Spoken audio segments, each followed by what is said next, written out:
चलिए क्लास 8 के लिए फिजिक्स का एक लेसन लेके आए, force and pressure. And force and pressure का फोर्स का टॉपिक हम लोगों ने डील कर लिया है। अगर आप नहीं देखे हैं तो प्रीवियस वीडियो जाके देख लीजिए। आज आपके लिए लेके आए फोर्स एंड प्रेशर से टॉपिक प्रेशर। चलिए तैयार कर हो जाइए और हम लोग जानते हैं प्रेशर क्या होता है। अब मैं बात करूं, अगर ये आपको मार्कर दिख रहा है तो ये जो मार्कर है, अब आप देख लो। अब ये मार्कर हमारे जो बॉडी का सरफेस है इसके ऊपर फोर्स लगा रहा है, वो भी परपेंडिकुलर फोर्स, और ऊपर वाले फिंगर पे भी लगा रहा है, ये नहीं थंब पे भी लग रहा है और इस फिंगर, दोनों फिंगर पे क्या लग रहा है, फोर्स लग रहा है। मैं भी मस्कुलर फोर्स भी लग रहा है और ये जो पेंस, ये जो आपका स्केच है वो भी लगा रहा है। लेकिन जब आप इसको कंप्रेस करते हो तो आपको क्या कि आपको ये वाला पोर्शन जो है वहाँ पे दर्द महसूस होता है और ये वाले पोर्शन पे नहीं होता है। चलो जानते हैं आखिर ऐसा क्यों। ठीक है, काला लग गया, कोई बात नहीं है, चलो देखते हैं। अब बात करते हैं कि जब हम लोग फोर्स अप्लाई करते हैं तो कितने एरिया पे उस फोर्स का अप्लीकेशन होता है, उसी को हम लोग क्या बोलते हैं, pressure. It means pressure is the action over the surface.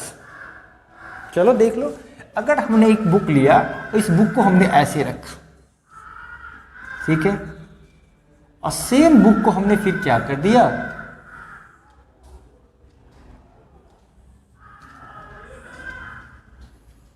अब मान के चलो ये बुक कितने ग्राम का है, 200 ग्राम का है, ठीक है, और ये फिर से बुक कितने ग्राम का है, 200 ग्राम का है। अब आप देख लो, अब यहाँ पे क्या होता है, लार्ज एरिया, यहाँ पे स्मॉल एरिया। अब जो ही एरिया स्मॉल होगा, क्योंकि पता है कि ये जो बुक है उसका जितना वेट होगा वही उतना फोर्स लगाएगा, यानी फोर्स जो होगा that is equal to weight of book. ठीक है, तो जितना बुक का वेट होगा उतना ही वो क्या लगाएगा, कंफर्म है, फोर्स लगाएगा। अब यहाँ पे इस पर्टिकुलर सरफेस पे एरिया ज़्यादा है और इस पे एरिया कम है। अब इसका मतलब क्या है कि सेम फोर्स स्मॉल एरियाज पे लग रहा है और सेम फोर्स लार्ज एरियाज पे लग रहा है। तो यहाँ पे क्या हो जाएगा, यहाँ पे हो जाएगा लेस प्रेशर और यहाँ पे हो जाएगा मोर प्रेशर, मोर प्रेशर। ठीक है, चलो अब फार्मूला देख लेते हैं। तो डिफिनेशन हो गया, force acting on per unit area is equal pressure. तो pressure is equal to force by area. ठीक है, तो फोर्स का ऐसा यूनिट होता है न्यूटन और एरिया का यूनिट होता है मीटर स्क्वायर। तो हमारे पास प्रेशर का यूनिट आ गया न्यूटन पर मीटर स्क्वायर। कितना, न्यूटन पर मीटर स्क्वायर, यानी कि 1 न्यूटन पर मीटर स्क्वायर के लिए हमने एक नया क्वांटिटी दे दिया, उसको हमने क्या बोला, pascal. And then pascal is the unit for measuring the pressure. Pressure को मेजर करने वाला यूनिट क्या मिल गया, आज से पास्कल बोलेंगे। क्या बोलेंगे, पास्कल। जबकि 1 pascal is equal to 1 newton per metre square. तो डिफिनेशन देख लो पास्कल का क्या होगा, when 1 newton force act on unit area it is equal 1 newton 1 it is called 1 PA, यानी पास्कल प्रेशर। ठीक है, उसको क्या बोलते हैं, 1 पास्कल। कब बोलेंगे, जब 1 न्यूटन फोर्स कितने यूनिट एरिया पे रहेगा, 1 मीटर स्क्वायर के एरिया पे रहेगा। चलो अब यहाँ पे आपने देखा कि लेस प्रेशर काम करता है और यहाँ पे क्या काम करता है, मोर प्रेशर काम करता है। इसका मतलब आपने क्या देखा कि ये प्रेशर जो है वो इन्वर्सली प्रोपोर्शनल है किसके, एरिया के। ठीक है, और प्रेशर डायरेक्टली प्रोपोर्शनल किसके, फोर्स के। ठीक है, समझ में आ रहा है।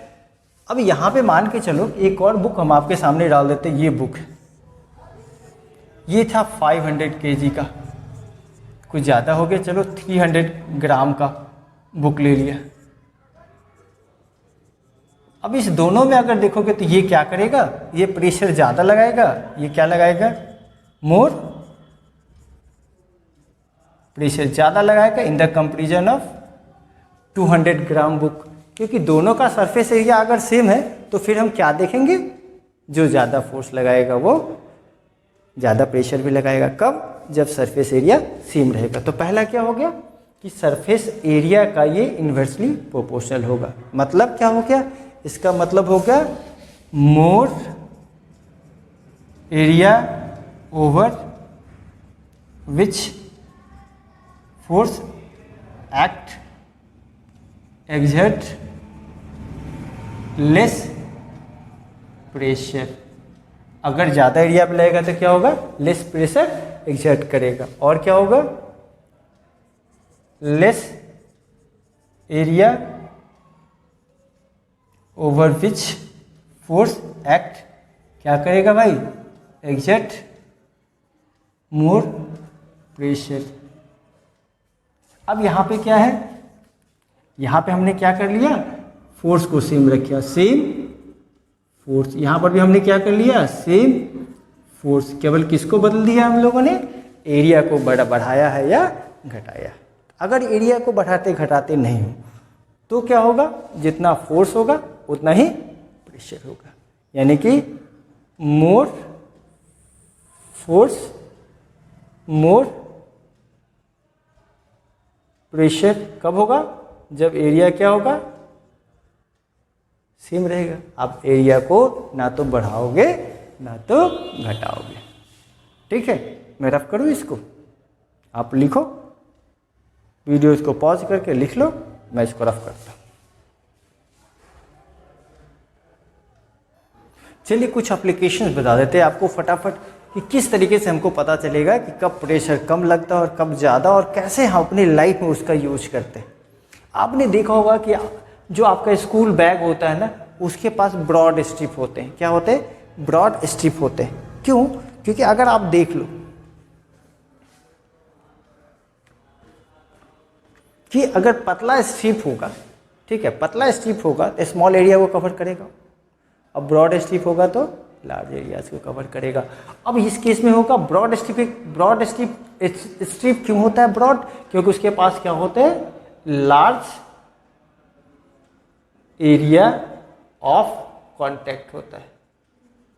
ठीक है, लार्ज एरिया ऑफ कॉन्टैक्ट, यानी कि यहाँ पे क्या होता है, इस केस में जब बात करते हैं तो क्या होता है, force due to weight of bag applied on large area. ठीक है, क्या कर देता है, क्रिएट लेस प्रेशर। सिंपल है, हमने ब्रॉड कर दिया तो क्या हो गया, एरिया बढ़ा दिया। एरिया बढ़ा दिया तो जो वेट होता है बैग का वो लार्ज एरिया पे डिस्ट्रीब्यूट हो गया, जिस कारण से प्रेशर कम होगा। सेम हो जाता है बिल्डिंग में, ये भी क्या करता है, यहाँ पर भी क्या हो जाएगा, वेट ऑफ बिल्डिंग क्या हो जाता है, spread over large area, create क्या चीज, लेस प्रेशर ऑन ग्राउंड। और क्या होता है, बिल्डिंग जमीन के नीचे सिंक नहीं करता है। समझ में आ रहा है, सिंपल यही लाइन लिखना है सब में। ठीक है, अब देख लो ब्रॉड टायर होने का रीजन क्या है, तो ब्रॉड टायर होने का भी रीजन क्या होगा, सेम होगा। ये भी क्या कर देता है, ये जो ब्रॉड टायर जो हो जाता है वो क्या करता है, ब्रॉड टायर सेम वही काम करेगा, distribute, broad tyre distribute weight over same चीज large area of road and create less pressure on road. इससे क्या होता है कि रोड टूटता नहीं है, और अगर इस बातों का ध्यान नहीं रखेंगे तो रोड डैमेज हो सकता है। बात आ गई समझ में, फटाफट इसको लिख लो, नहीं तो थोड़ी देर रुक जाओ और भी बात बता देते हैं। अब ये है कि नेल के बाद पॉइंटेड एंड क्यों होता है, सिर्फ उल्टा है उस क्वेश्चन का। क्या हो गया, जस्ट उसका अपोजिट एक्सप्लेनेशन है। ठीक है, बताना चाहते हैं, चलो फटाफट लिखो इसको पॉज करके।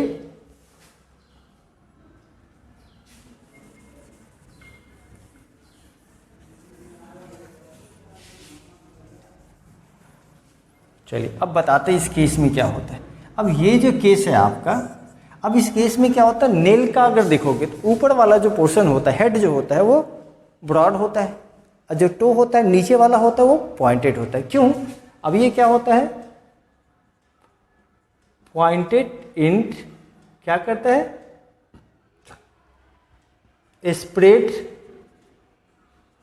फोर्स ओवर, अब बताओ लार्ज एरिया या स्मॉल एरियाज, स्मॉल एरियाज,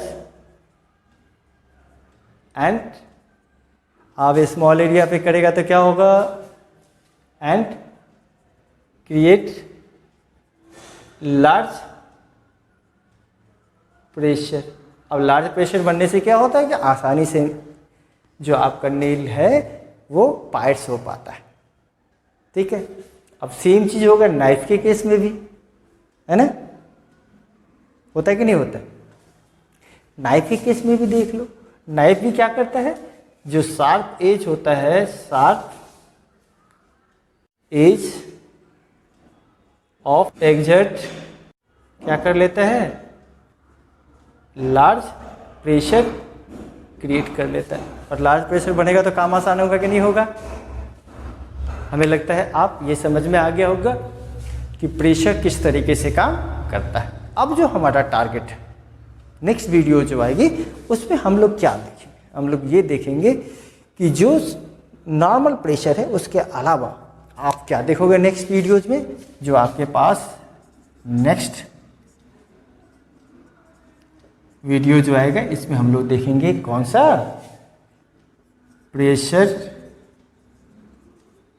किसके द्वारा, अब देखेंगे हम लोग प्रेशर एयर के द्वारा और फ्लूइड के द्वारा, एयर के द्वारा और फ्लूइड के द्वारा देखेंगे प्रेशर कैसे लगता है। ठीक है, कमेंट बॉक्स में लिखना है, क्या ये लिखना है कि चलो हमने एक बाल्टी में आधा पानी भरा है, कितना पानी भरा है, आधा पानी भरा है, और किसी दूसरे बाल्टी में हमने पूरा पानी भर लिया। ठीक है, और उसके अंदर हमने क्या गिरा दिया, अपना स्केच। क्या लगता है, आधा भरा हुआ बाल्टी जो है वो ज़्यादा प्रेशर लगाएगा या पूरा भरा हुआ बाल्टी जो है वो प्रेशर लगाएगा? ठीक है, दूसरा जरा सोच के बताना, जब एक स्विमर स्विम करने जाता है पानी में तो अपने साथ एक स्पेशल सूट पहन के जाता है, आखिर क्यों? ठीक है, okay, till then good bye. Subscribe नहीं किया तो सब्सक्राइब कर लो, और अगर अच्छा लगे तो शेयर भी कर देना फटाफट। Thank you for watching.